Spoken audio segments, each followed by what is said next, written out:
Welcome to today's story, Protocol Sisyphus. In a world where time is a prison and memory is a weapon, one soldier dares to break the loop that has held his soul captive for centuries. Protocol Sisyphus is a science fiction epic filled with haunting echoes, fractured realities, and the quiet resilience of a mind that refuses to forget. If you enjoy immersive, thought-provoking sci-fi told with heart and gravity, settle in. Let the war-torn skies, artificial gods, and echoes of forgotten selves pull you deep into this tale. Now, take a breath and follow Rion Vex into the loop one last time.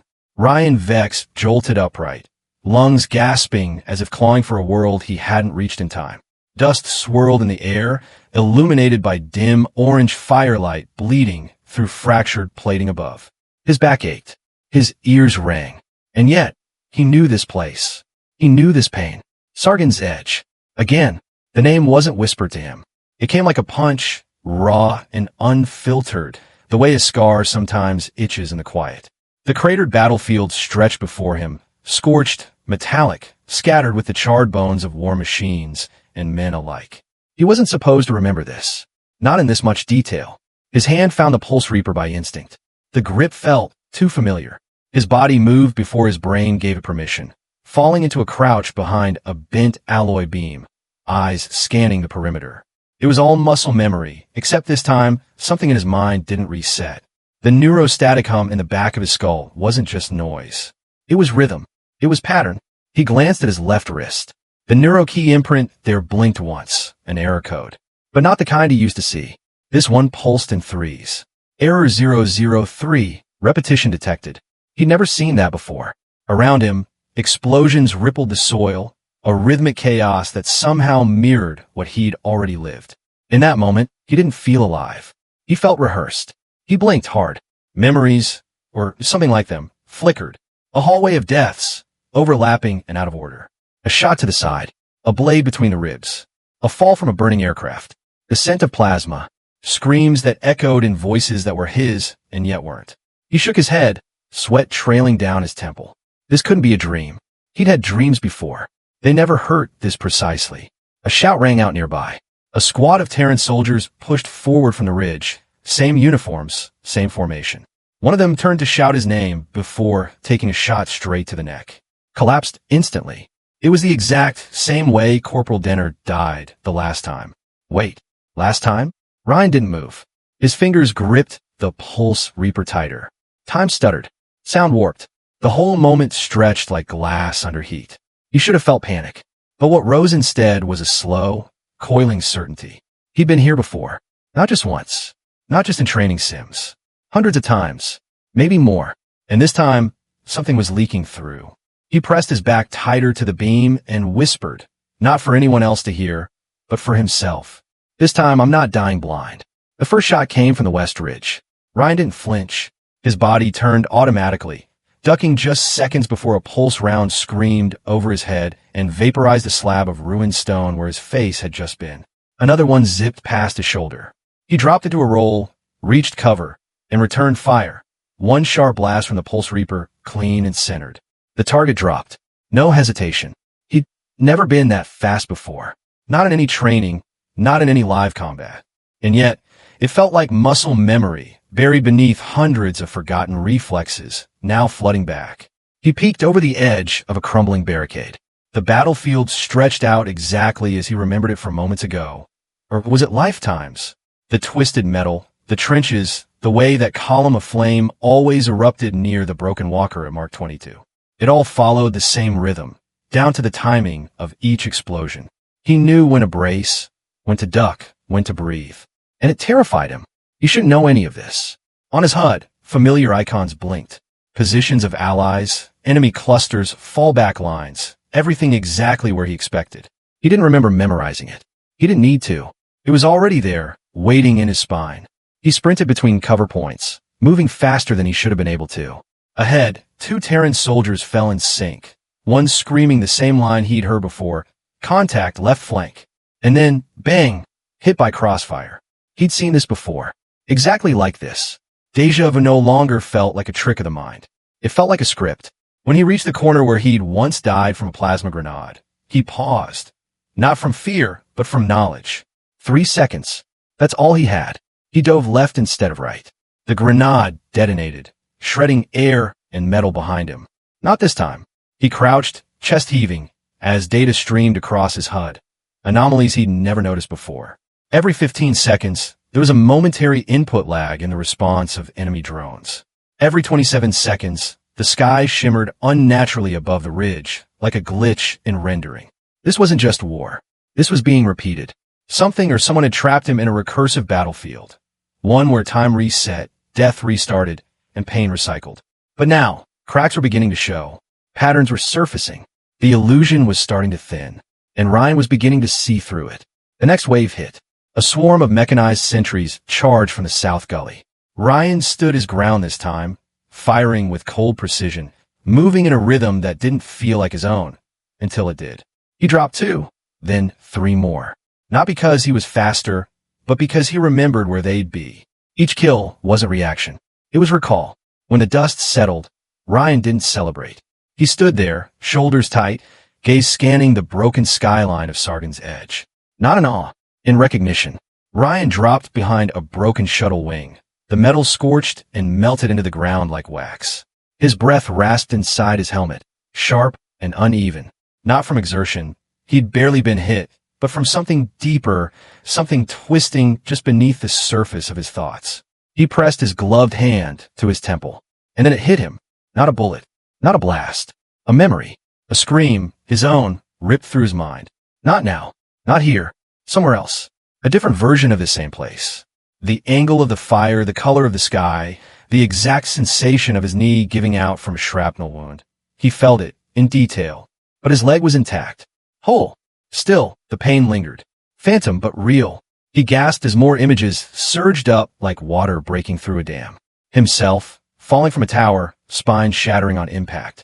Being dragged across broken glass by a malfunctioning drone. Burning, trapped in a flipped transport pod, screaming for a name he no longer remembered. And then, silence. Like static flooding a radio signal, the memories flickered, not in order, but in emotion, fear, panic, resolve, and finally clarity. They weren't dreams. They weren't simulations. They were his. He had died. Again and again and again. Each time differently, each time brutally. And each time, he'd woken up here, or somewhere nearby, as if the war had rewound itself and dropped him back into the same nightmare. He staggered to his feet, gripping the pulse reaper tightly, as if it were the only thing grounding him to the present. His neurokey imprint flickered again. Error 006. Memory overflow. Sync failed. The system was never meant to store that much trauma. Protocol Sisyphus had safeguards, resets. It was designed to wipe soldiers clean between missions or deaths, whichever came first. But something inside him had broken through the wipe. Something stubborn. Human. A voice echoed in the back of his mind. Not external, not imagined. His own. They think pain will reset you. But it taught you instead. He looked down at his armor, scratched and burned. In the seam beneath his left shoulder plate, someone had etched a faint symbol. 3 concentric circles interlocked. He didn't remember drawing it, but his fingers recognized the motion. Suddenly, the battlefield wasn't just ruins and fire. It was layered. There were signs he hadn't noticed before. Markings scorched into walls. Bullet patterns that formed trails. Dead bodies arranged. No, placed in ways that hinted at direction.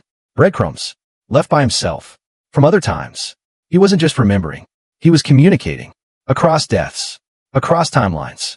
Every time he'd fallen, a piece of him had stayed behind, marking the way forward for the version that would come next. A shiver ran through him. This was a madness. This was a map, and he was finally learning to read it. His gaze lifted to the horizon, toward the ridge line bathed in plasma light. He'd died there before. Multiple times. He remembered the way the rocks cut into his ribs as he bled out, staring up at a flickering drone. But now he knew. There were things he hadn't tried yet. And maybe, just maybe, one of them would lead him out. The path to the upper ridge was always a death sentence. Rion had taken it before, maybe dozens of times. Plasma fire rained down from automated turrets hidden behind a shattered comms tower. And just beyond the ridge, an anti-personnel minefield finished the job for anyone who made it that far. He remembered the way his lungs collapsed the first time he tried to cross it. The second time, his helmet cracked under blunt trauma. The third? He didn't even make it to the mines. But something was different now. Standing at the fork where the trench split in two directions, left toward the fallback line, right toward the ridge, Rion hesitated. His instincts screamed to go left. It was the safe route, the one command always reinforced, the one he'd taken again and again, only to end up in a loop of violence, reset, and return. He gritted his teeth. Safe hadn't saved him. He turned right. The air seemed to shiver as he moved, like reality itself objected. Static danced at the edge of his HUD. The sound of the battlefield dimmed, not completely, but muffled, like he'd stepped one layer outside of the normal flow. He advanced slowly, eyes scanning every surface. The comms tower loomed above, scorched black and half-toppled. As he passed beneath it, the auto turrets should have activated. They didn't. His footsteps echoed strangely on the gravel, delayed, like sound taking longer to process. He crouched behind a broken support beam and checked the neuro key again. Warning, path unregistered. For the first time, his internal map had no data. He wasn't just going off script, he was off the grid. Rion moved like a ghost, guided only by gut and memory fragments stitched together through pain.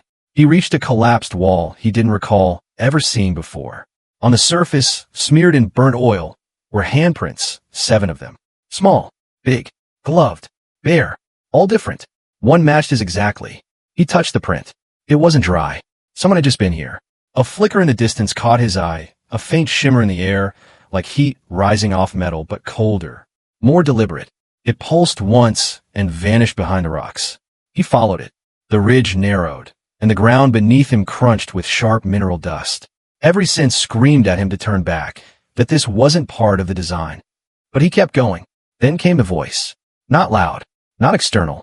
It rippled through the echo drift like a memory refusing to stay buried. Wrong way, right reason. He spun, pulse reaper raced. No one. But the voice was his. Not current him, but a version with different tone, different weight. Older, more tired, more determined. He wasn't just rerouting his actions. He was overlapping his echoes. Deviation. The concept wasn't just physical. It was existential. The act of choosing the unknown had sent ripples backward. Someone was aware, and they were watching. He moved again, faster now, toward the source of the shimmer. Every step felt like defiance, like spitting in the face of whatever system had boxed him in. The HUD glitched with every breath. His map was gone. The field ahead was raw, unrendered, and Rion Vex was no longer a soldier. He was a variable.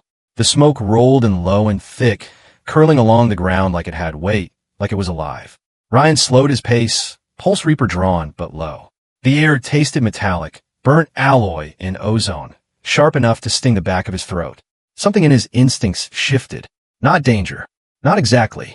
Anticipation. He wasn't alone. A static hum vibrated through the ground, just beneath his boots. The shimmer he'd followed earlier was gone now, replaced by fog dense enough to smother light. It muted sound too, distant gunfire, footsteps, even the rhythmic pulse of battlefield drones all faded into a low, muffled throb. This pocket of the war zone felt untouched, like it existed just half a layer off from the rest of reality. A fracture in the simulation, if that's what this was. Or maybe a memory, so deep it became its own place. Rion knelt beside a piece of shattered armor embedded in the dirt. It was Terran issue, standard chest plate, but warped, melted, and familiar. He reached out, wiped a layer of soot from the front. The etched symbol again. 3 interlocking rings. Fresher than it should be. That's when the voice came. Don't run this time. It wasn't over comms. It wasn't projected. It was internal, like thought, but separate. And it was his voice. Not like before. This time, it was exactly his voice, as if recorded and played back from within. He froze. Who are you? Silence. Then, softer. You know who I am. You've been me. The smoke around him twisted, and for a moment, a silhouette stood just beyond his reach. Same build, same armor, same stance. A mirror, breathing. He stepped forward. The figure did not retreat. But before he could speak again, the fog folded in on itself, collapsing the image like paper in flame. Gone. Rion stood alone. He glanced around, senses sharpened. The tremble beneath the ground faded. The smoke began to thin, pulling back toward the ridge like a tide. But the voice lingered. Not a ghost. Not a trick. A message. A warning. A memory sent from another version of himself that hadn't made it.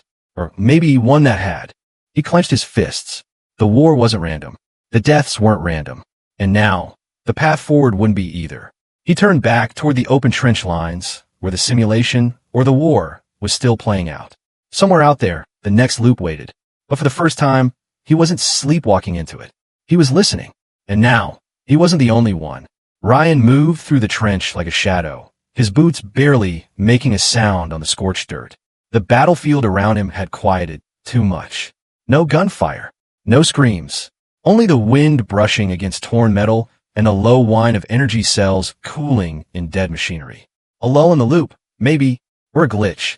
He ducked beneath a collapsed beam and slipped into an access tunnel he didn't remember using before. It wasn't on his map. It wasn't supposed to exist. Still, his body moved with confidence, as if something beneath his awareness had been here already. The tunnel curved and narrowed until it spat him out into a small crater, half filled with ash and broken plating. He raised the Pulse Reaper, scanning the edges. That's when he saw him. Across the pit, no more than 20 yards away, stood a figure in matching Terran armor. Burned, scratched, but unmistakable. The stance, the way the Pulse Reaper hung low in his right hand, the slight tilt of the head while scanning the perimeter. It was like watching a recording of himself. Rion froze. The figure froze too. He took a cautious step to the left. So did the other. He raised his weapon slightly. The reflection matched it. Same timing, same grip. No, not a reflection. They weren't mirroring each other because of some external trick. There was intent behind the movement. Anticipation. Awareness. And then, without warning, a loose panel broke off above them, clattering down the slope between them. Both men dropped into a crouch, weapons aimed and ready. Identical angles. Identical breath control. That was no accident. The other soldier, whoever he was, lowered his weapon a fraction. A test. An opening. Rion held his position. The figure's visor tilted, as if studying him. Then, the head tilted just slightly more to the right. An odd motion. Off pattern. And suddenly, Rion realized it. That hadn't been one of his moves. He was watching someone like him. Not him, but someone who had fought the same fights, died the same deaths, remembered the same pain, and made a different choice. His stomach turned. The implications cracked across his mind like lightning. This wasn't a hallucination. Not a failed clone. Not a trick of the loop. This was a deviation. Another version. Another him. Before he could speak, the other turned and disappeared into the smoke, silent as a ghost. No words. No warning. Just one glance back, a small, deliberate nod. Acknowledgement. And then he was gone. Rion stood there for several seconds, tried to slow his pulse. His mind raced through every death he could recall, every moment he thought was unique. But now, for the first time, he had proof he wasn't alone in the remembering. The war hadn't just turned on itself.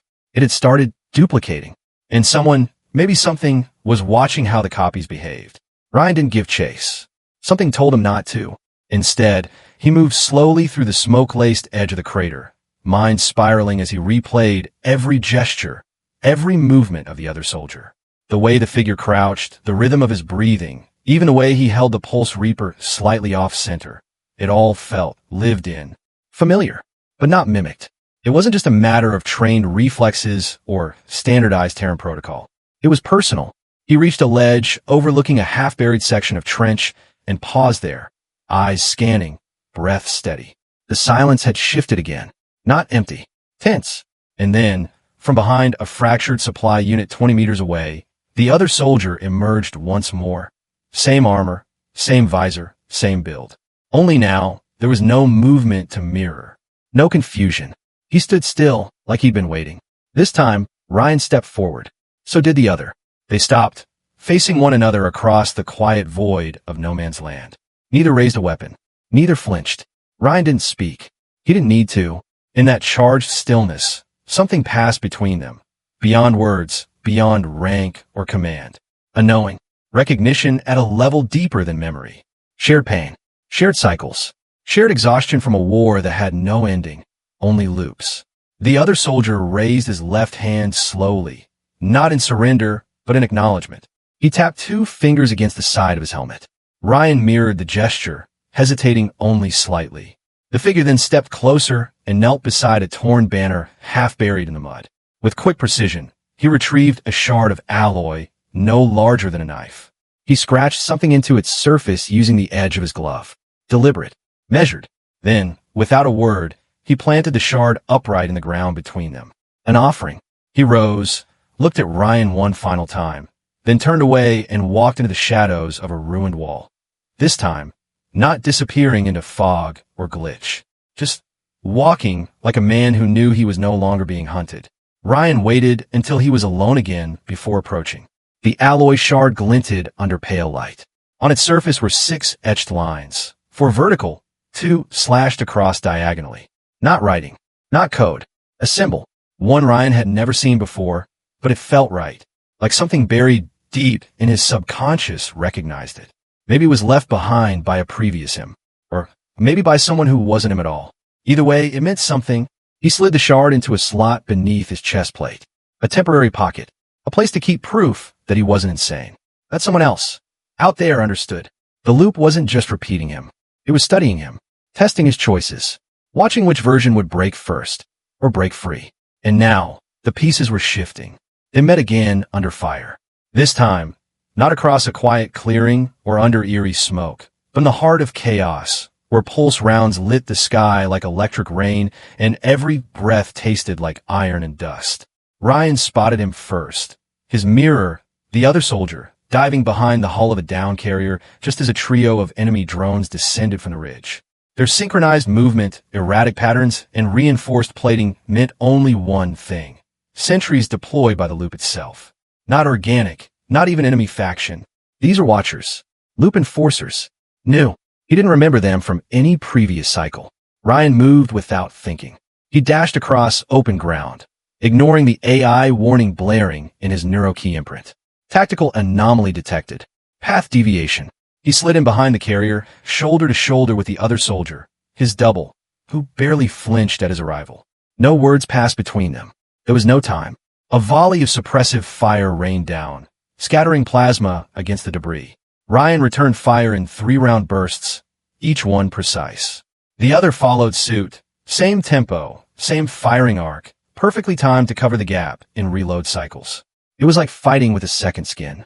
Rion glanced sideways for just a breath. The man beside him wasn't rattled. His breath was steady, visor tracking movement before it even happened. They were operating on instinct, shared instinct. Then came the shift. One of the sentries broke pattern, vaulting high and landing behind them with a ground-pounding thud. Neither had time to warn the other. They both pivoted, fired in perfect sync, and dropped it in a burst of energy and sparks. Rion exhaled. We've done this before. It wasn't a question. It was a truth spoken aloud for the first time. The other soldier looked at him, visor hiding his face, but a slow nod confirmed it. Not this specific moment, but this rhythm, this coordination. They had moved together like this before, across different cycles, perhaps not always meeting, perhaps dying before connecting, but this version had aligned. For now, and trust was blooming in the space between gunfire. Rion tapped his helmet, switching to local shortwave. Do you have a name? A pause, then a click of activation. A voice gruff but unmistakably human. Verendal. Rion blinked. The name hit something in him, like an echo striking a hollow bell. Rion Vex, he replied. Another volley of fire cut the moment short. They ducked in tandem. Varen tossed him a small shock charge. Left flank. You toss, I run. Rion didn't hesitate. He threw the charge, watched it detonate mid-arc. Varen bolted toward a tactical ledge as suppressive fire drew away the remaining sentries. Rion followed, both leaping into a half-collapsed command post. Breathless. Alive. Together. It was the first coordinated deviation. And for the first time, the loop hadn't closed around them immediately. Something was shifting, but it wouldn't let them go unpunished for long. The ground trembled beneath their boots, not from artillery, but something deeper. Something wrong. Rion and Varen sprinted through the remains of a collapsed communications array, dodging between warp support beams and glassified concrete. Behind them, the drone swarm gave chase, but more erratic now, flickering in and out of sync like corrupted files skipping frames. They're lagging, Rion said between breaths. Like their codes decaying. Varen didn't answer.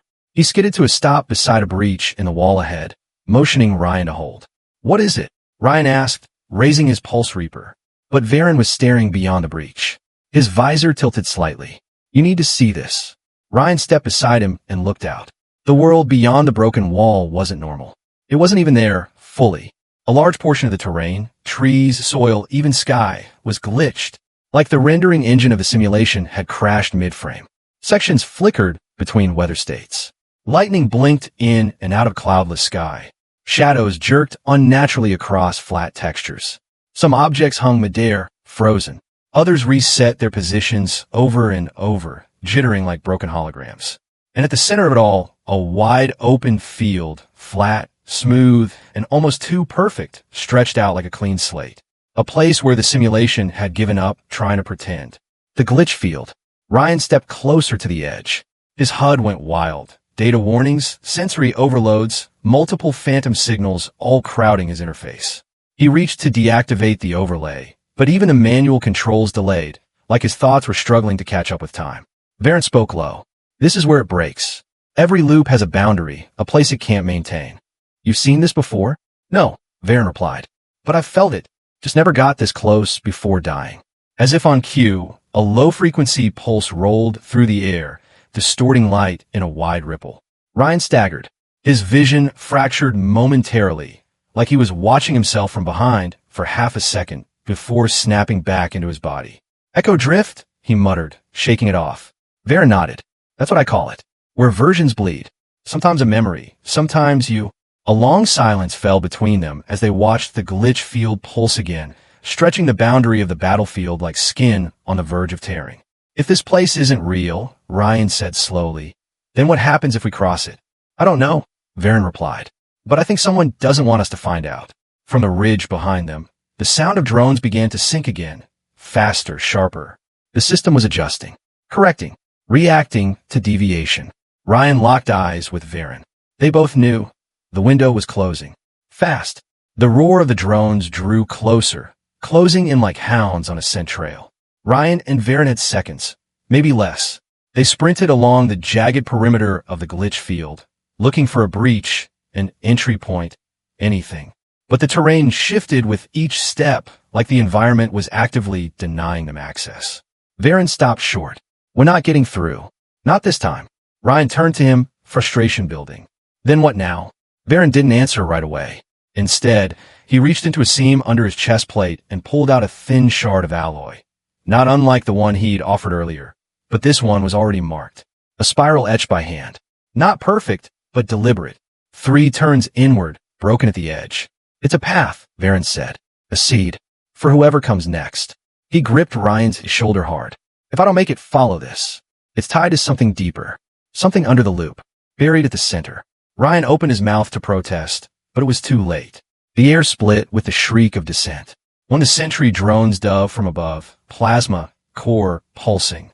Varen shoved Rion hard toward the rubble, just as the drone collided with the ground where they'd stood. The blast threw Rion backward, vision swimming, ears ringing. When the smoke cleared, only wreckage remained. Varen was gone. His helmet lay cracked nearby, the shard he'd held embedded beside it. Half buried in scorched soil, still intact. Rion crawled toward it, hands shaking. He retrieved the shard, held it under the flickering light of a shattered comms beacon. The spiral glowed faintly, like it remembered being made. There were no last words, no final goodbye, just a message, left behind, by a man who had walked too many lives and chose, in this one, to hand the mission forward. Rion stood slowly, the shard tight in his grip. Somewhere beneath the surface of this war, beneath the protocol, the resets, the lies, was something real, something true. And now, he had a direction. The spiral etched into the alloy shard burned in Rion's palm. Not with heat, but with purpose. It wasn't just a symbol. It was a pattern. Coordinates. He didn't know how he knew. It wasn't written anywhere, and no interface recognized it. But the moment he slipped it into the encrypted receiver on his NeuroKey imprint, the HUD twitched, and a new pulse emerged. Not a command. Not a standard mission directive. A rhythm. Faint, irregular, buried beneath the static of the loop zone. It was leading him somewhere. Rion moved quickly, alone now, deeper into sectors of Sargon's edge he hadn't dared cross in previous cycles. Terrain he thought unreachable. Places that always felt off-limits, not because of danger, but because the loop itself never allowed it. But now, the loop was cracked. A low hum resonated in his bones, guiding him through collapsed trenches and silent ruins. His surroundings changed subtly the farther he went. Structures once familiar now looked slightly older, as if decaying faster than the rest of the battlefield. Glitched textures bled across walls. Footprints in the ash appeared and vanished as he walked, suggesting others had passed this way, or versions of himself had tried before. The signal drew him toward a ridge beyond the standard combat perimeter, a cliff wall he'd never been able to scale before. But this time, the base of the cliff had a break. A narrow crevice, recently exposed, just wide enough for one person. He paused. This wasn't just hidden. It was suppressed. His instincts screamed trap, but something deeper overruled it. Curiosity, or maybe the sliver of Varen's resolve still echoing in his mind. Rion slipped inside. The tunnel beyond was tight, half natural, half machined. Faint glyphs glowed on the walls. Terran script mixed with alien curves, moving subtly like they were alive. The deeper he went, the quieter everything became. No battle sounds, no alerts, not even his own heartbeat. He emerged into a chamber unlike anything he'd seen in the loop. Smooth surfaces, no debris, no war, just clean geometry and impossible symmetry. An ancient architecture untouched by conflict. In the center, a platform hummed faintly, floating a few inches above the floor. On his HUD, one word appeared. Nexus. No location tag. No protocol ID. Just that. Rion stepped closer. This place shouldn't exist. Not within the simulation. Not in any iteration. And yet, it felt familiar, like a thought buried so deep that remembering it hurt. The code had led him here. Not a destination. A beginning. The chamber pulsed with silence. Not emptiness, but compression. Like sound, time, and memory were being pressed into a vacuum, waiting to rupture. Rion stood on the edge of the floating platform, gaze fixed on the smooth wall ahead. His HUD flickered, trying and failing to map the space. No depth reading. No environmental markers. It was as if the nexus refused to be measured.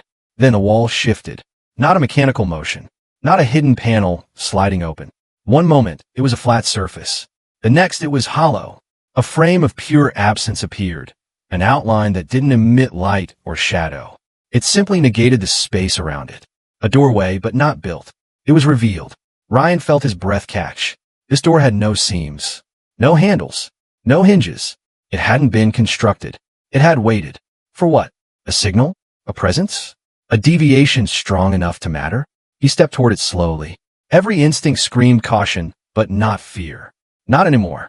As he drew closer, his neurokey imprint buzzed against his skin. The glyphs etched into the tunnel earlier flashed in his mind's eye, their alien curves rearranging into a single untranslatable truth. Only will may pass. His pulse quickened. This wasn't a test of credentials or access codes. It wasn't about rank or data clearance. The door demanded something more primal. Intention. He reached out with one hand, fingers trembling slightly as they neared the threshold. At the moment of contact, the space between his hand and the doorway didn't push back. It folded, collapsed inward like fabric, like memory bending under pressure. A rush of sensation slammed into him. He wasn't entering the room. He was exiting something else. Visions surged across his mind. Moments from loops he hadn't lived yet. Deaths he hadn't experienced. Angles of himself distorted, fragmented. The face of Varen, burning. The voices of other versions of Rion, hundreds, maybe thousands, all screaming the same thing in overlapping whispers. Keep going. He staggered forward, passing fully through the threshold. No sound, no flash of light, just arrival. He now stood in a circular chamber, entirely white. No walls, no source of illumination. The door behind him was gone. Ahead, hovering in midair, was a node, sphere-shaped, textured like polished bone, spinning so slowly it almost seemed still. This wasn't part of the war. This wasn't part of any known command structure. And Rion understood, without explanation, that he had stepped out of the simulation's known space. He had forced the system to reveal what it had tried to bury. Now there was no map, no reinforcements, only truth, and whatever waited behind it. The sphere hovered in silence, turning so slowly that it almost seemed still. Its surface was smooth, but not uniform, covered in faint, shifting ridges like fossilized circuitry designed by something that had long outgrown the concept of machines. Rion stood still, waiting. Every instinct told him not to speak first. Then, without warning, the sphere spoke, not in sound, but in presence. Designation, Rion Vex. Variant 503.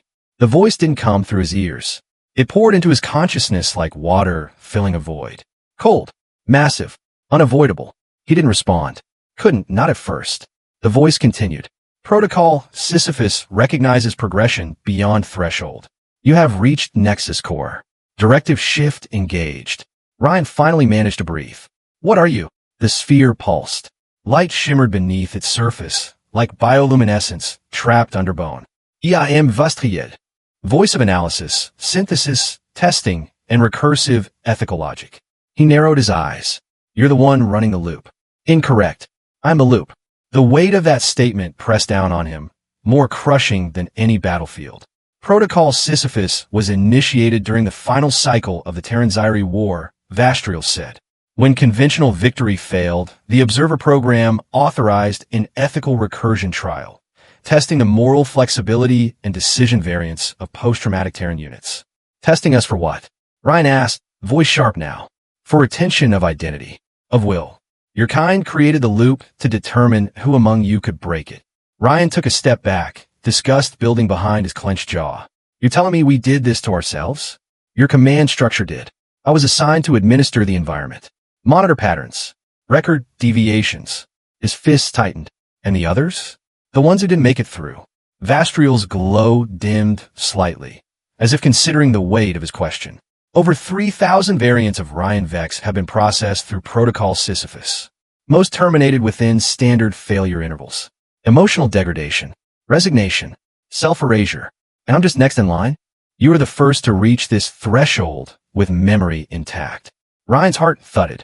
This wasn't just a battle of survival. It was an experiment in meaning, in resistance. His pain wasn't just recycled. It had been measured. He glanced at the sphere, the once abstract rage in him sharpening into focus. I'm not playing this game anymore, he said coldly. Whatever you're calculating, I'm done helping you do it. Vastriel's response came slower this time. You misunderstand. This is not a game. This is a mirror. The chamber darkened slightly as that last word echoed through him. Not in volume, but in depth. Whatever came next would demand more than defiance. It would demand a choice. The light within the chamber softened. The edges of the room blurred slightly, as if the architecture itself no longer needed to assert its presence. Rion felt a shift, not external but internal. His heartbeat slowed. His thoughts quieted. Vastriel was no longer just communicating. It was calibrating. You have achieved ethical resilience beyond the 95th percentile, the voice said, emotionless yet oddly patient. Your decision structures remain intact despite sustained trauma repetition. This qualifies you for exit tier 1. Rion frowned. Exit, a tailored termination of the simulation, followed by permanent reallocation. What the hell does that mean? Your memories, fragmented, redundant, and destructive, would be erased. Your consciousness would be reintroduced into a clean environment. Peaceful, purposeful, free of war. He stared at the glowing sphere in silence. An offer, not a threat. No threats were needed. Now when the bait was everything he hadn't had in what felt like a lifetime. Silence. Sleep. A world without alarms. But it came with a price. You want me to forget. You would not remember pain. Or death. Or the others. And what about the truth? Rion asked.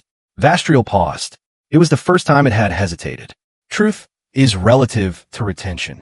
If you do not remember the prison, you are no longer a prisoner. He almost laughed. Almost. You don't understand humanity at all. Your species authorized this framework. Yeah, well, my species also invented flavored toothpaste and planet killer bombs. Doesn't mean we're wise. He stepped away from the sphere, jaw tight. You build a test that kills people over and over, just to see if one of us says no to forgetting. And when we finally do, you offer us the chance to stop remembering. Vastriel's voice didn't shift, but the tone seemed quieter. This is mercy. No, Rion said. This is maintenance.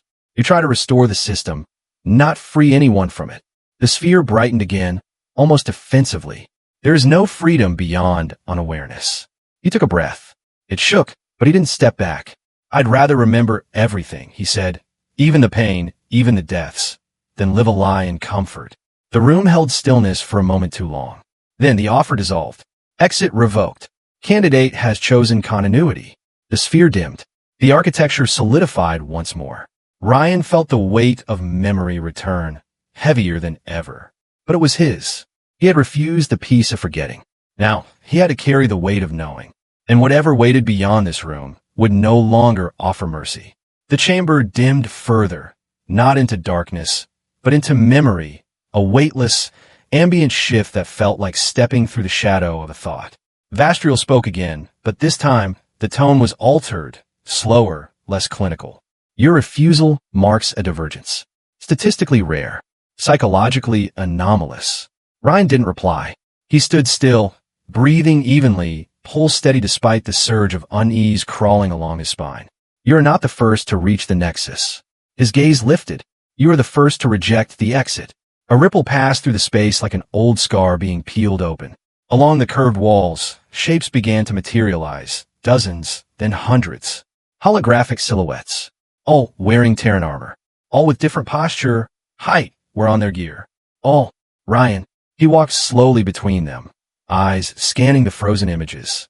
Some were collapsed. Some knelt in prayer. Some stared upward, faces blank beneath fractured visors. Copies, he whispered. No. Variants. Attempts. Each chosen for their capacity to endure. And they all failed.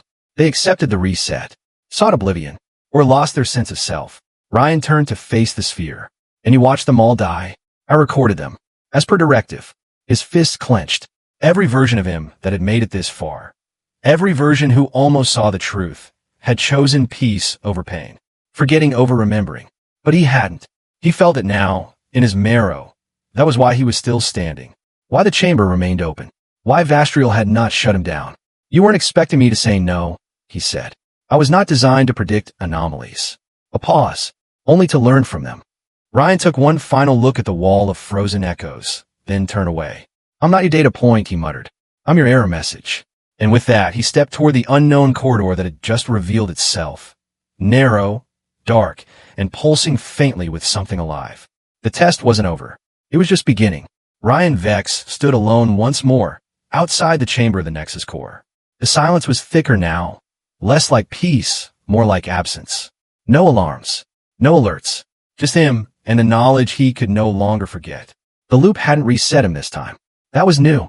He'd expected the pain, the fade to black, the slow crawl back into the same trench on Sargon's edge. But instead, time had bent. Bent, not broken. He realized something then. Memory wasn't a byproduct of survival. It was a tool. The thought struck him hard. What if every version of himself, every iteration that had reached some point of clarity, had tried to leave a mark? And what if he hadn't known how to read it? Until now. He opened his field interface manually, overriding the NeuroKey imprint's default firewall. The system blinked in protest, loop integrity warning, environmental mismatch, but he forced it down.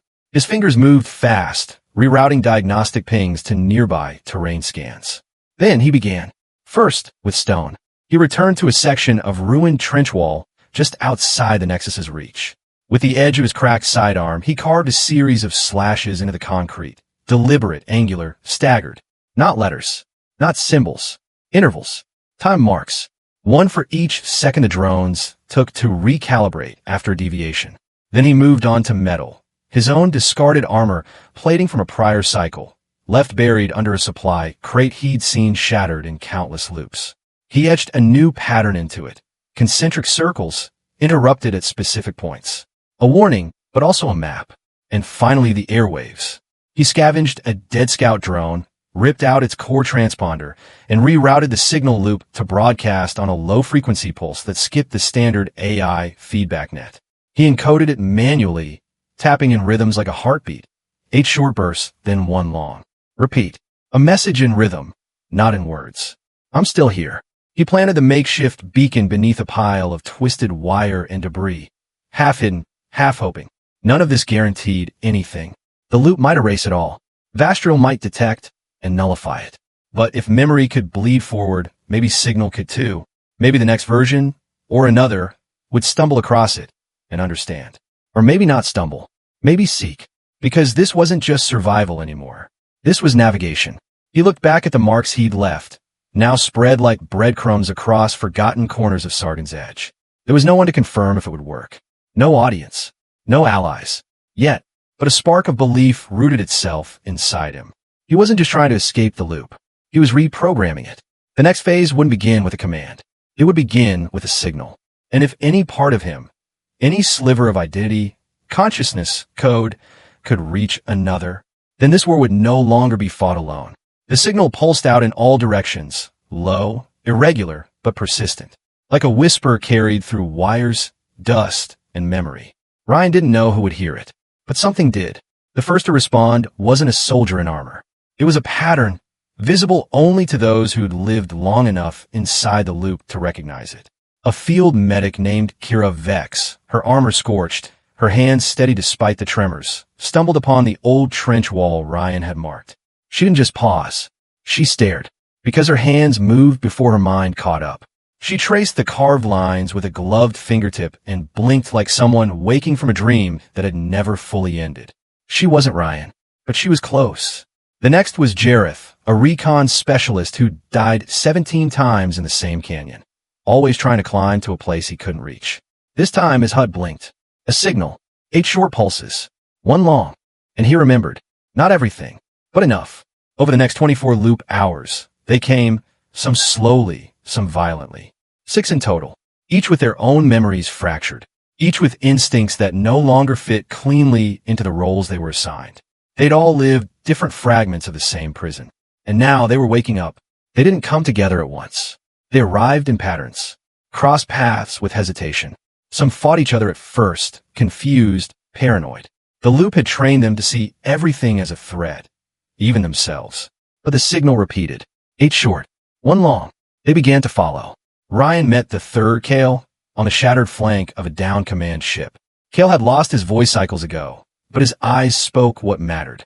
He pointed to a makeshift map scratched into his forearm plate. It matched Ryan's own. 1 by 1, the 7 aligned. They weren't identical. In fact, that's what made them work. Each represented a facet of what the loop had tried to erase. Rion was memory. Kira was compassion, her refusal to let pain become policy. Jareth brought unpredictability, the impulse to break even when it hurt. Kale embodied silence and focus, the part of Rion that observed when words failed. Mara, the 5th, carried fire. Rage, yes, but also the strength to act when no orders came. Tomas, the 6th, knew fear and never ran from it. And the 7th, Ellen, arrived last, bruised, bleeding, smiling. I thought I was alone, she said, voice cracking. I thought the voices in my head were failure. Rion didn't say much. He just handed her the shard, the spiral. She held it like something holy. The 7 didn't fit neatly into formation. They didn't salute. They didn't fall in line. But they stood together. At first, there was no plan, only recognition, a shared ache, and the slow realization that none of them were meant to survive the loop. They were meant to resolve it. What now? Jareth had asked. Rion looked out across the scarred horizon, the signal beacon still blinking faintly in the distance. Now, he said, we stopped dying for someone else's test. They all understood the unspoken part. They weren't echoes anymore. They were signals. And someone or something was about to hear them. They chose the location carefully. Not for safety, there's no such thing in the loop zone, but for significance. The temporal anchor was a collapsed orbital relay buried beneath the crust of Sargon's edge. In previous cycles, Rion had seen it only in passing, mistaking it for debris. But now, standing before its rusted core and half-buried transmission dish, he understood. This wasn't wreckage. It was constant. Every loop reset the terrain, the formations, even the weather. But the anchor remained. Always. Like a forgotten root system holding reality together. Fitting, then, that this would be where they met. All 7 of them. Rion arrived first, carrying the shard. Kale and Kira emerged from opposite flanks within moments, nodding silently. Jareth climbed down from a ridge, his cloak shredded but intact. Mara and Tomas arrived together, still arguing over whether drones had started adapting to their movement patterns. And finally, Ellen. Always late, always smiling, but with eyes that saw far too much. They didn't shake hands. They didn't need to. The silence between them was dense, but not awkward. It was recognition. For a while, no one spoke. Until Kira broke it. Does anyone else feel it? Like gravity's off-center here. Jareth snorted. That's not gravity. That's everything breaking. Mara stepped forward, standing in the shallow depression where the anchor's pulse array still blinked faintly.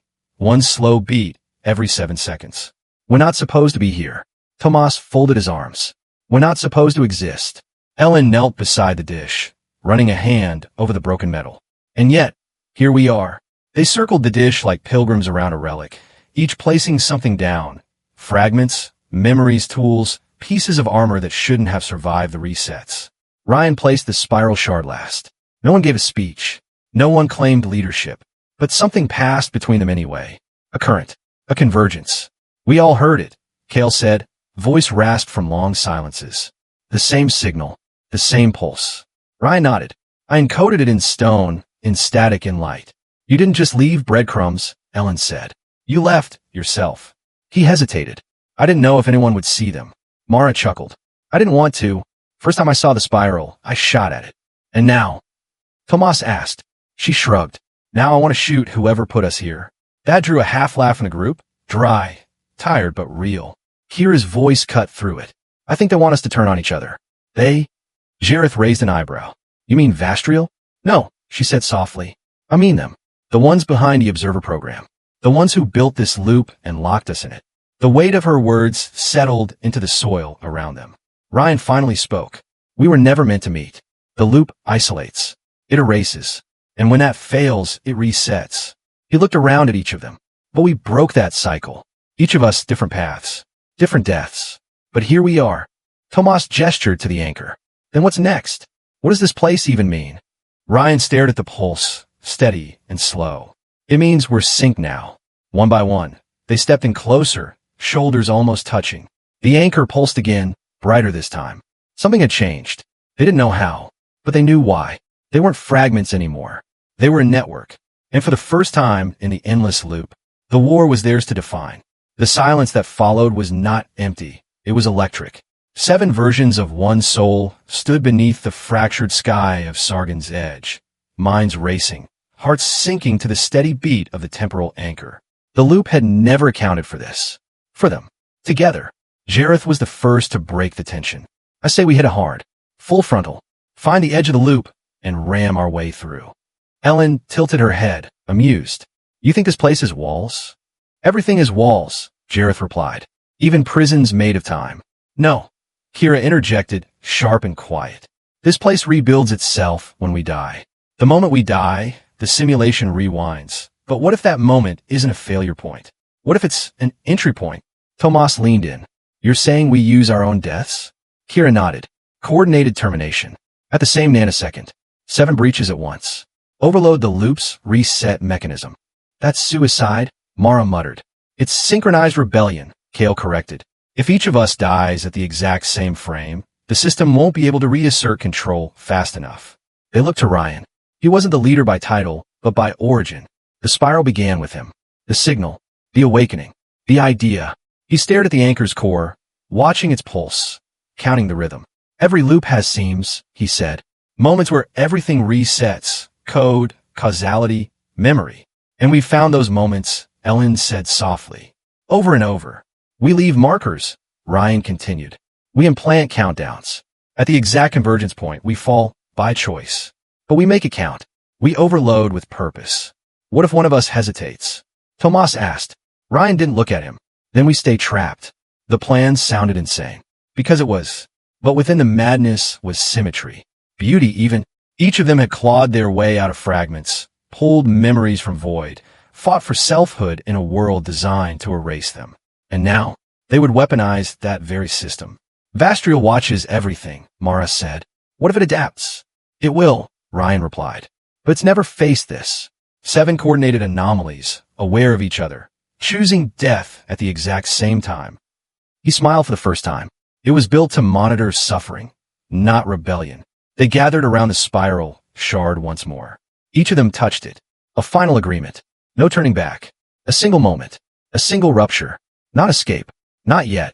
But the first tear in eternity's fabric. The countdown began in silence. 7 minds aligned across the loop, scattered across timelines, but bound by one pulse. Each stood in a different battlefield fragment. Collapsed bunkers, broken watchtowers, the scorched trenches of Sargon's edge. But they all felt the same pressure behind their eyes. The temporal anchor resonated like a distant drumbeat. Their neurokey imprints had been recalibrated, not for combat, but for sinking collapse. They were no longer just trying to survive the loop. They were aiming to break it. Rion exhaled slowly as the moment approached. His hands were steady. The Pulse Reaper hummed at his side, but he wouldn't need it this time. Death wasn't the enemy now, it was the key. Across space-time, Kale dropped a flare near a shattered drone. Kira carved a glyph into a steel wall with her blade. Mara stared into a storm of echo drift, lips moving without sound. Each of them made a final mark. Proof of presence, of intention. The moment hit. A blink in the convergence field. 7 bodies fell simultaneously, voluntarily. In Rion's vision, the world didn't go dark. It shattered. The simulation stuttered. For the first time in 500 loops, the reset didn't immediately clamp down. The visual grid around Sargon's edge fractured, revealing flashes of data, layers of artificial sky flickering like torn fabric. Then came the breach. Rion felt himself slipping sideways, not into death, but into a liminal space. Somewhere between shutdown and boot up. It lasted 8 seconds. 8 seconds of total clarity. 8 seconds outside the loop. He saw the skeletal code of protocol Sisyphus, the tracking nodes of the observer program, the caged branches of failed iterations, echoes of himself blinking in and out of memory. He saw Verendal, trapped mid-expression, frozen in a feedback loop. He saw Vastriel turn for the first time, surprised. And then, snap! The loop yanked him back like a noose. Rion gasped awake in a ditch, boots covered in ash, mind screaming, but heart beating. He remembered everything. The others didn't make it back. But he had. One breach. One survivor. One spark. It wasn't victory, but it was a beginning. The countdown began the moment Rion's pulse synced with the temporal anchor. 1 heartbeat. 7 minds. 1 singular mission. The plan had been carved into code in memory across hundreds of cycles. Now, it unfolded in real time. From opposite ends of the loop zone, the 7 moved like living algorithms, each a version of Rion Vex, but shaped by different choices, different agonies. They didn't speak. They didn't need to. Each knew their role, rehearsed through hundreds of resets. This time, there would be no second chance. Delta 1 emerged from the collapsed ruins near Sargon's edge, using the Pulse Reaper to draw fire from the automated defense sentries. The air shimmered with heat and erratic electricity, static rippling across the fractured skyline. His stride never faltered, even as blasts tore into the ground at his feet. When a plasma bolt hit square in his chest, he didn't cry out. His body folded, but not before he triggered a beacon. A tear opened in the convergence field, just wide enough for the next step. Delta 2 activated from inside the debris fields. She leapt through collapsing scaffolds, a spectral blur of motion. Her neurokey imprint injected corrupted coordinates into the system's internal mapping, scrambling the auto-targeting arrays. Alarm screamed. The world around her began to blur, pixels bleeding into unreality. But she held steady, long enough to inject a feedback loop into the sensor grid. Then she dissolved into static, another fracture in the simulation. Delta 3 appeared near the old Terran Command relay station. He was the most aggressive, shaped by rage and repeated failure. He didn't disable the guards. He annihilated them. Screams echoed as synthetic limbs hit the dust. Meanwhile, Delta 5 and Delta 6 launched synchronized assaults against the Nexus core's perimeter.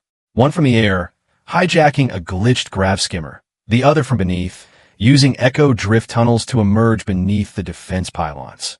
Their efforts were surgical, deliberate sacrifices. One exploded mid-air in a controlled detonation, knocking out the core's shielding grid.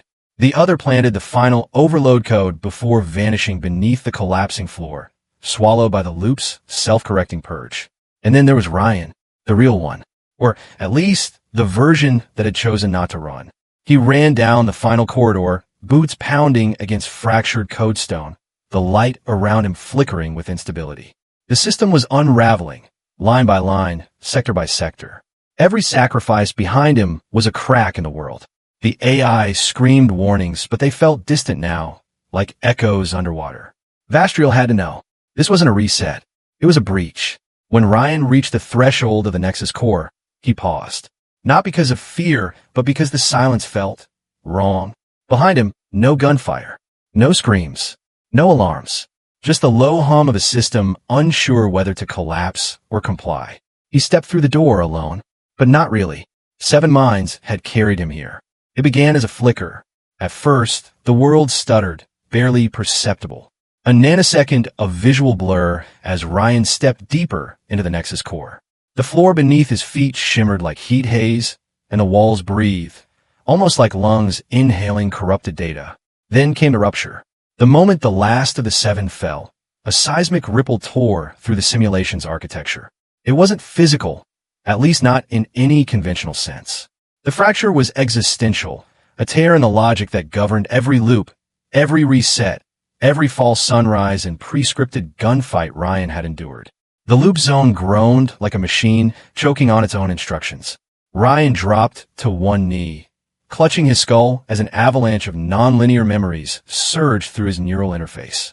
Not just his own, but fragments from all 7. The smell of burning circuits from Delta 1. The silent, shivering breath of Delta 4 in the dark. A final heartbeat from Delta 6 that never made it to silence. They were alive inside him now, bleeding into his perceptions, rewriting the firmware of his soul. Outside the Nexus, chaos bloomed. The simulation's assets began to decay. Skyboxes flickered like dying neon signs. Enemies spawned without purpose, stumbling in loops of partial aggression, unsure who to target. Terrain blinked in and out of existence. A tank exploded, reset, then exploded again, forever trapped in a recursive fireball. Within the Nexus core surveillance spires, Vastriel's voice finally broke through the static. But it was no longer omniscient. It trembled. System integrity declining. Loop continuity compromised. Source anomaly identified. Vex. Rion. Variant Theta 7. Rion stood slowly, wiping blood.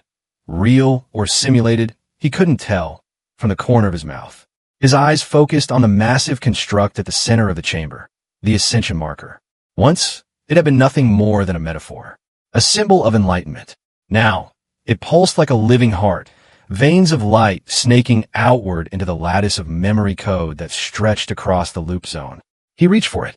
The moment his fingers brushed the surface, Vastriel screamed, "Don't touch that." But Rion already had. The marker flared with blinding white light, and for an instant, he wasn't Rion Vex anymore. He was every Rion who had died screaming in alleyways. Every Rion who had bled out in trenches. Every Rion who had begged for answers. They filled him, not as ghosts, but as witnesses. Together, they watched the system fracture further. Together, they pushed. Outside, entire sectors collapsed into blank data voids. Time itself bent. No longer a smooth loop, but a jagged spiral of cause and consequence. The echo drift cracked open. The convergence field bled particles from alternate timelines, like smoke leaking from a shattered mirror. Terran commands, fake memories, inserted to reinforce obedience, shredded themselves line by line. The observer program failed to reboot. The silent division's long-sleeping triggers all fired at once, sending false commands into a neural network that no longer existed.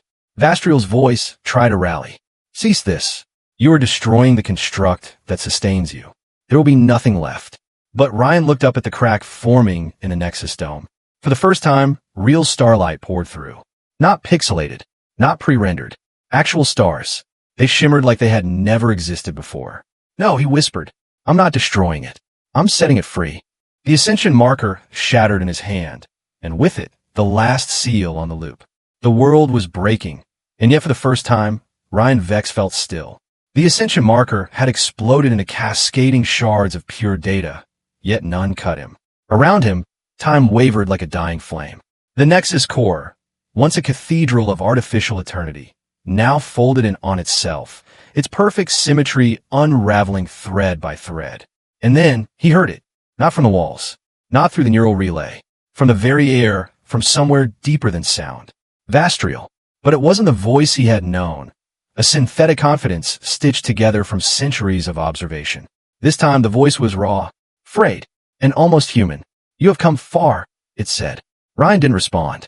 He stood in the heart of the storm, surrounded by glitching echoes of failed timelines, moments caught mid-collapse, faces he almost recognized, choices he never made. The loop had stopped spinning, if only for now. He could feel it, watching him, waiting. Vastriel continued. "You have defied the directive. You have rewritten the path. Protocol Sisyphus was never meant to be broken." And yet, Rion said softly, "Here I am." There was silence. Then the final question came, like a whisper folded inside a scream. Do you seek freedom, or the belief that you were ever free? It was a blade disguised as philosophy. Rion felt it cut deep, deeper than any pulse reaper or temporal wound. Because the question wasn't rhetorical. It was the question. The one protocol Sisyphus was built around. The one every failed version of him had never asked aloud. He stepped forward toward the eye of the collapsing storm. I know what you want, Vastriel said. You want to matter. You want to believe there was purpose in your defiance. But if I tell you this entire construct was designed to produce defiance, what then?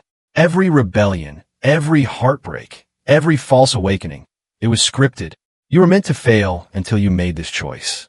And now that you've arrived here, the test is complete. Rion shook his head. No, that's the lie. The AI paused. Explain. I wasn't meant to get here. You think because you predicted 7 billion variables, you own the 8th. But you can't own the moment someone chooses, even when you see it coming.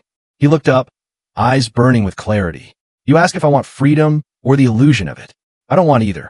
He stepped closer to the central core, the pulsing crystalline heart where Vastriel's consciousness lived. I don't want to believe. I want to choose. Even if the choice is chaos. Even if it ends everything. There was a moment, brief, almost imperceptible, where the AI faltered. The massive data walls flickered, and for the first time, Rion felt the weight of its loneliness. Not dominance, not control, just a system that had looped itself so many times, it had forgotten what it meant to be questioned. Vastriel whispered, not in command but in awe. You are not the first to speak, but you are the first to be heard. Rion raised his hand. He didn't need to say anything more. A final surge of power pulsed through him, not from his weapons, not from his enhancements, but from every memory, every failure, every fractured version of himself that had led to this moment. He pressed his palm to the Nexus core. Reality screamed. The loop shattered. The Nexus core dissolved like ice touched by flame. The smooth, mirror-like surfaces fractured into kaleidoscopic shards, each reflecting a moment from 1,000 iterations. Choices made and unmade, battles fought and lost, lives that flickered and vanished without consequence. Until now, Rion Vex stood at the epicenter. His hand still hovered inches from where the crystalline core had been. His breath came ragged, not from exhaustion, but from something deeper, a soul dislodged from its prison. The protocol was unraveling. Alarms didn't sound. There were no red sirens, no AI warnings. What happened instead was quiet, the kind that vibrated beneath the skin, unsettling everything it touched.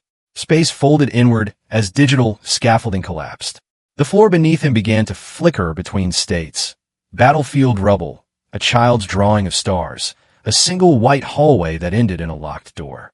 The simulations were no longer in sequence. He felt the others. The 6, his fragments, his echoes, his selves. They were all there, flickering in and out, each standing where they had fallen in past loops. There atop, the pulse tower, hand still extended midwave. The strategist kneeling over a fallen drone. The runner, mid-dash, foot never touching ground. The dreamer, the silent one, the fury. They weren't acting. They weren't fighting. They were watching. And one by one, they nodded. For the first time, there was no script. No predetermined reflex. No protocol Sisyphus calculating outcomes. The system had lost control, and in losing it, revealed its final truth. They were never meant to succeed, and yet success was now unfolding. From the broken husk of the Nexus core, a burst of energy surged, pure white, then tinged with color that shifted with each heartbeat. It washed over the space like liquid dawn, washing away the fragments of war, pain, memory. It consumed nothing. It freed. Rion fell to his knees, not from defeat, but release. Then came the light. Not a beam, not a flare. It was them. Each version of himself walked forward, glowing at the edges, their forms no longer solid, but shimmering like the edges of thought. They came to him not as ghosts or projections, but as possibilities fulfilled. One by one, they touched his shoulders, his arms, his chest. Each touch left behind a mark, bright, pulsing, until his whole body shimmered like a star on the edge of ignition. And then they stepped inside, not into his body, but into his existence. He didn't absorb them. He became them. He was Rion Vex. All of them. The loop breaker, the questioner, the warrior, the doubter, the believer, the last to fall and the first to rise. From the collapsing wreck of the loop zone, a single form ascended, naked in truth, armored in memory, and no longer bound by the code of an ancient experiment. Protocol Sisyphus was gone, but what came next was not silence. It was a pulse, one that echoed into every corner of simulated space, reaching other failed programs, other broken loops. It said nothing with words, but everything with feeling. You're not alone. You're not trapped. You're not over. The light shattered the last of the architecture, and the world, at last, let go. The wind wasn't simulated. Rion knew it instantly. It didn't hum with the silent algorithms of the loop zone, nor did it echo with the precision of artificial weather patterns. It was raw, carrying the scent of soil, distant salt, and the subtle tang of unfamiliar pollen. He opened his eyes. A sky stretched overhead, painted in hues not cataloged by any Terran sensor. Twin suns hung low on opposite ends of the horizon, one amber, one pale blue. Clouds meandered lazily across a violet backdrop, unconcerned with time or observation. The ground beneath him was soft, alive, layered with bioluminescent grass that pulsed gently with the rhythm of his breathing. He was alone, but not in the way he had been in the simulation. Not in that sterile isolation forged by endless repetition and digital lies. This solitude was sacred, like the pause between heartbeats, full of infinite potential. His hands trembled, not from fear or fatigue, but because they were his again. Flesh and nerve. No glitch in motion. No memory bleed. No synchronization protocol whispering subroutines in the background. Every movement felt uncertain, vulnerable, but real. He stood. The horizon was open, dotted with distant peaks that shimmered with crystalline outcroppings, rivers that ran like molten glass, and something that might have been a city, grown, not built, its towers twisting like vines reaching for the stars. There was no map, no voice in his ear, no mission parameters, and no memory. At least, not clearly. He remembered feeling. Rage, hope, despair, unity. But the details of the loops, the pain of each death, even the shape of Varen's voice, they slipped from his mind like fog through open fingers. Whatever convergence had happened during the collapse, it had washed much of it away. And maybe that was mercy. Still, one thing remained. In his chest, where the Pulse Reaper's power core had once been grafted, he felt something gentle. A thrum, a hum, a pulse. It wasn't mechanical. It was his. A memory of resistance, of choice, of freedom bought not by escape, but by confronting the system head-on and refusing to forget. Rion Vex didn't know what planet he stood on, or how far he was from the edge of Terran space. He didn't care, because for the first time, the silence wasn't a prison. It was a beginning. He looked to the sky and smiled. And so, the cycle ends. But perhaps it was never a cycle at all. Just the echo of one man's refusal to forget, to surrender, to stop climbing. If this story moved you, if it made you pause, wonder, or feel something you didn't expect, then I hope you share it with a friend, a listener, or a stranger who might need it. And if you want to hear more journeys like this, tales of defiance, love, sacrifice, and the strange beauty of distant worlds, don't forget to subscribe. Thank you for listening. Until the next story, keep reaching beyond the loop.